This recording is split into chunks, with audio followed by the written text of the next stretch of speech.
ერთი მიმართვისა და წერილის შემდეგ ეუთოს საპარლამენტო ასამბლეის პრეზიდენტი საქართველოში აღარ ჩამოდის. პიაკაუმას ვიზიტი გადაიდო. განმარტებით განცხადებაში წერია, რომ ორგანიზაცია ეუთო ოდირის რეკომენდაციების შესრულებაში დასახმარებლად მზად არის. 6-8 იანვარს დაგეგმილი ვიზიტის გაუქმებას მმართველი გუნდი ასამბლეის პრეზიდენტზე ქართული ოპოზიციის თავდასხმის შედეგად აცხადებს.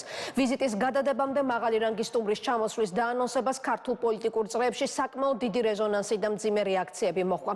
თბილისიდან პიაკაუმას სახელზე 2 წერილი გაგზავნეს. ოპოზიციურმა პარტიებმა ქვეყანაში შექმნილი მძიმე ვითარების და ახალი არჩევნების მოთხოვნით მიმდინარე საპროტესტო აქციების გათვალისწინებით ეუთოს საპარლამენტო ასამბლეის ხელმძღვანელის ჩამოსვლა მიზანშეწონილად არ მიიჩნიეს. ოპოზიციის საერთო პოზიცია, რომ ავტორიტეტული ორგანიზაციის მაღალჩინოსნის ვიზიტს ქართული ოცნება პროპაგანდისტული მიზნებისთვის და ხელისუფლების ლეგიტიმაციის ხაზგასასმელად გამოიყენებს. ამ პოზიციას იზიარებს სალომე ზურაბიშვილიც, რომელმაც პიაკაუმას თავადაც მიმართა. რა მიზნით ჩამოდიოდა ეუთოს საპარლამენტო ასამბლეის პრეზიდენტი საქართველოში და როდისთვის გადაიდო ვიზიტი? სალომე ქოქიაშვილი მუშაობდა ამ თემაზე. სალომე, როგორც ცნობილია, დღის ბოლოს საგარეო საქმეთა მინისტრმა მიიღო პიაკაუმას წერილი, რას წერს ეუთოს საპარლამენტო ასამბლეის პრეზიდენტი. დიახ, პირველ რიგში უნდა ვთქვათ, რომ ერთგვარდიან წერილში, რომელიც გამოიგზავნა სულ ცოტა ხნის წინ საქართველოს საგარეო საქმეთა მინისტრის მაკა ბოჭორიშვილის სახელზე, პიაკაუმა განმარტავს მიზეზებს, რის გამოც ამ ეტაპისთვის თავს იკავებს საქართველოში ჩამოსვლისგან და ის გამოთქვამს იმედს, რომ დადგება ისეთი მომენტი, უკეთესი დრო იმისათვის, რომ უფრო ვრცელი და ინკლუზიური დისკუსიისა და დიალოგის წარმოება იქნეს შესაძლებელი. არჩევნებში მონაწილე ყველა მხარესთან, ყველა პოლიტიკურ აქტორთან, მათ შორის სამოქალაქო საზოგადოების წარმომადგენლებთან, იმისათვის, რომ ეუთო ოდირის რეკომენდაციების შესაბამისად გაუმჯობესდეს საარჩევნო გარემო საქართველოში.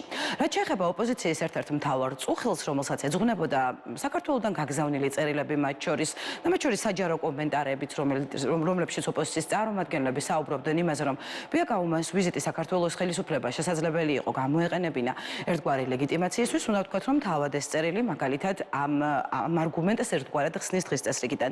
რა წერია ვნახოთ პიაკაუმას წერილში, რომელშიც რამოდენიმე საინტერესო დეტალს ვკითხულობთ. მაგალითად ის ამბობს, რომ როგორც ეუთოს დემოკრატიული ინსტიტუტებისა და ადამიანის უფლებათა ოფისის საარჩევნო სადამკვირვებლო მისიის 26 ოქტომბრის საპარლამენტო არჩევნების შესახებ საბოლოო ანგარიში აღნიშნული და გუშინ პრემიერ-მინისტრთან კონსტრუქციულად განვიხილეთ საქართველოს ესაჭიროება მუშაობა საარჩევნო პროცესების, ეუთოს ვალდებულებებისა და საერთაშორისო დემოკრატიულ სტანდარტებთან შესაბამისობაში მოსაყვანად. ანგარიშის მიგნებები და რეკომენდაციები კრიტიკულია ხარვეზების აღმოსაფრველად და კვლავ ხაზს უსვამ ჩემს მტკიცე მხარდაჭერას მათი განხორციელების მიმართ. გაგეგმილი ვიზიტის მიზანი იყო ხელისუფლებასთან, ოპოზიციასთან და სამოქალაქო საზოგადოებასთან ამ მნიშვნელოვან რეკომენდაციებთან დაკავშირებით დიალოგის წარმართვა და დემოკრატიული რეფორმების მხარდაჭერის მიმართ ეუთოს მხრიდან ერთგულების დადასტურება. მიუხედავად იმისა, რომ ვაფასებთ გვერი მთავრობის სურვილს უმასპინძლოს ჩვენს დელეგაციას, მივედით დასკვნამდე, რომ არსებული პირობები არ უწყობს ხელს იმგვარ შინაარსობრივ და ინკლუზიურ დისკუსიებს, რომლებიც საჭიროა ხელშესახები პროგრესის მისაღწევადო წერს პიაკაუმა თავის წერილში, რომელიც ცოტა ხნის წინ გამოიგზავნა, როგორც გვიგითხარით, საგარეო საქმეთა მინისტრის სახელზე. ამავდროულად იგი გამოთქვამს და დასკვნით ნაწილში იმედს, რომ ექნება განგრძობითი თანამშრომლობა საქართველოს ხელისუფლებასთან. ასეთი არის ბოლო ინფორმაცია. თავად პიაკაუმამ დღეს დილით დაწერა სოციალურ ქსელში, რომ 8-12 იანვარს დაგეგმილი ვიზიტი მისი აღარ შედგებოდა, თუმცა ჯერჯერობით არ არის ცნობილი, როდის ჩაინიშნება შემდგომ ვიზიტი. ყოველ შემთხვევაში თავად ეუთოს საპარლამენტო ასამბლეის პრეზიდენტი ამბობს, რომ ამისთვის უკეთესი დრო იქნება შერჩეული. რაც შეეხება თქვა თავად ოპოზიციის წარმომადგენლებს, როგორც გვეკითხარით, მათ რამოდენიმე წერილი გაგზავნეს პიაკაუმას სახელზე, სადაც ისინი საუბრობდნენ, რომ არ მიიჩნევდნენ მიზანშეწონილად მის საქართველოში ჩამოსვლას. გარდა ამისა, უნდა ითქვას, რომ ამ წერილების გაგზავნამდეც ევროპელ პოლიტიკოსთა გამოხმაურებები იყო საკმაოდ მწვავე, მაგალითად მათ შორის იყო მიხაილ როთი, რომელიც დაგეგმილი ვიზიტისთვის ეუთოს საპარლამენტო ასამბლეის თავმჯდომარეს ძალიან მწვავე დაკრიტიკებდა. დასკვნით ნაწილში ოპოზიციის წარმომადგენლები ამბობენ, რომ მიწერილ წერილში გაგზავნილ წერილში ისინი ამბობდნენ, რომ უარს აცხადებდნენ პიაკაუმასთან შეხვედრაზე, თუ მაგალითად ეს შეხვედრა არ შეეხებოდა საქართველოში ხელახალი არჩევნების ჩანიშვნას. შესაბამისად, ამ არგუმენტების გათვალისწინებით, როგორც ჩანს, პიაკაუმამ, რომელიც როგორც თავად წერს, მოემგზავრებოდა საქართველოში ეუთო ოდირის რეკომენდაციების შესასრულებლად და ინკლუზიური დისკუსიის წარმართვისთვის ამ თემაზე ვიზიტი დროებით გადადო. ქართული ხალხის შემდგომ ეს არის პოლიტიკური ოპოზიციის დამსახურება და არასამთავრობო სექტორის დამსახურება. ჩვენ ერთობლივად მივმართეთ ეუთოს მის საპარლამენტო ასამბლეას და უთხრეთ რომ ჩვენ უბრალოდ შეხვედრებს არ დავესწრებოდით, ბუნებრივია ეს იქნებოდა შეცდომა, აქ ჩამოსვლა და საუბარი იმ ხალხთან, რომელიც წარმოადგენს მხოლოდ საკუთარ თავს და მათ ბელადს ბიძინა ივანიშვილს.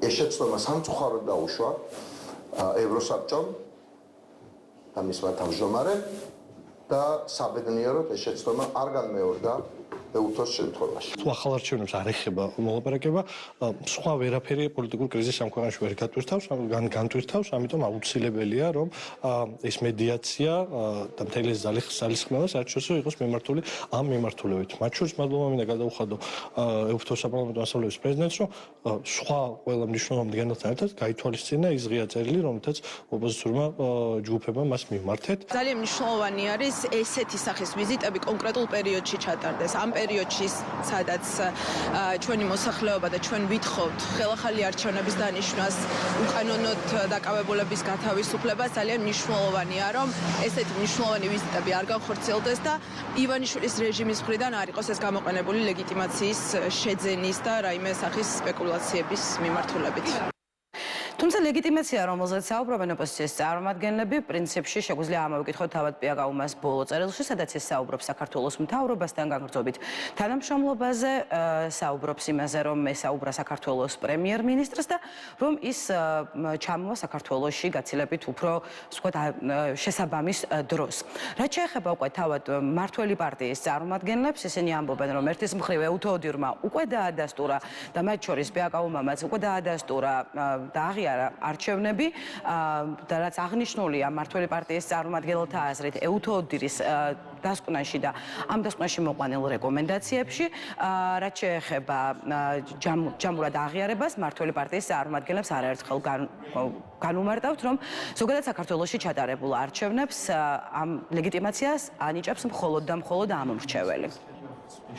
რატომ არ უნდათ რომ ზოგადად ეს ვიზიტი შედგეს? იმიტომ არ უნდათ რომ კითხვაზე მარტივია პასუხისგაცემა, იმიტომ რომ სხვა შემთხვევაში მათი ტყუილები გამოაშკარავდება. კიდევ ერთხელ დადასტურდება, რომ მთელი ის ნარატივი, რომელიც რამდენიმე თვის განმავლობაში აქვთ შექმნილი და ისევ და ისევ ცდილობენ რომ ქართული ხალხი მოვატყუონ, ჩაიფუშებათ, ჩამოიშლებათ და ამ ჩაფუშვის და ჩამოსვლის შემდეგ უკვე აღარ შეიძლებათ რომ მუხტი გაზარდონ ჩვენი ქვეყნის ქუჩებში და როგორმე გადატრიალება მოაწყონ. ახსოვს მაგალითად გახარიას, გვარამიას და კოლექტიური ნაცმოძრაობის ლიდერების განცხადებები ეუთოოდირის დასკვნასთან დაკავშირებით, რომ ბიბლია არ არის ეუთოოდირის დასკვნა, რომ არ აინტერესებს ოპოზიციას ეუთოოდირი რას დაწერს და ასე შემდგომ. ჩამოყალიბდით კოლექტიური ნაცმოძრაობის წარმომადგენლებო და მათი პატრონებო, იგივე მიხაელ როთი და ასე შემდგომ. არის ეს ეუთოოდირი მნიშვნელოვანი თუ არ არის მნიშვნელოვანი? თუ ასეთი მნიშვნელობანია, რომ ერთი ყიჟინა ატეხეთ იმასთან დაკავშირებით, რომ ვიზიტს ახორციელებს და აუცილებლად განახორციელებს საქართველოში ეუთოოდირი, მაშინ ჩახედეთ დასკვნას, ეუთოოდირის ვიზიტი კი არ ანიჭებს ხელისუფლებას, ლეგიტიმაციას.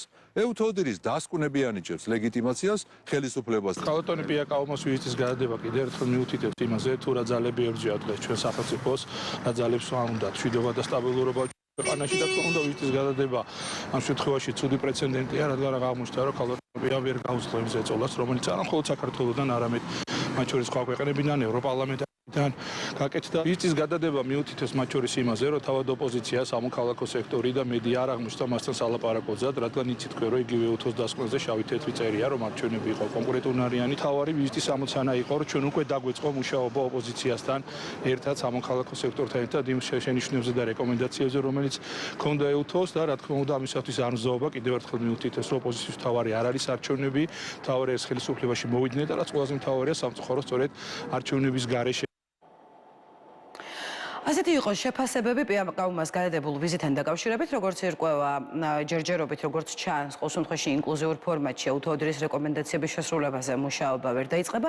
ოპოზიციის წარმომადგენლები ამბობენ, რომ ერთ-ერთი საკითხი, რომელიც ახლა დღის წესრიგში უნდა იდგეს, ეს არის ხელახალი არჩევნები. მმართველი პარტიის წარმომადგენლები კი ვარაუდობენ, რომ მაგალითად იგივე თებერვლისთვის, როდესაც საგაზაფხულო სესია გაიხსნება, ეტაპობრივად ოპოზიციის წარმომადგენლები პარლამენტში შევლენ, მანამდე კი 20 იანვრიდან, ანუ იმ დროიდან, როდესაც არჩეული პრეზიდენტის ინაუგურაცია შედგება, მმართველი პარტიის წარმომადგენლები თვისობრივ გადატვირთვას ელიან საგარეო ველზე. მადლობა სალომე. სალომე ქოქიაშვილი საუბრობდა პირდაპირ ეთერში ეუთო საპარლამენტო ასამბლეის პრეზიდენტის გაუქმებულ ვიზიტზე.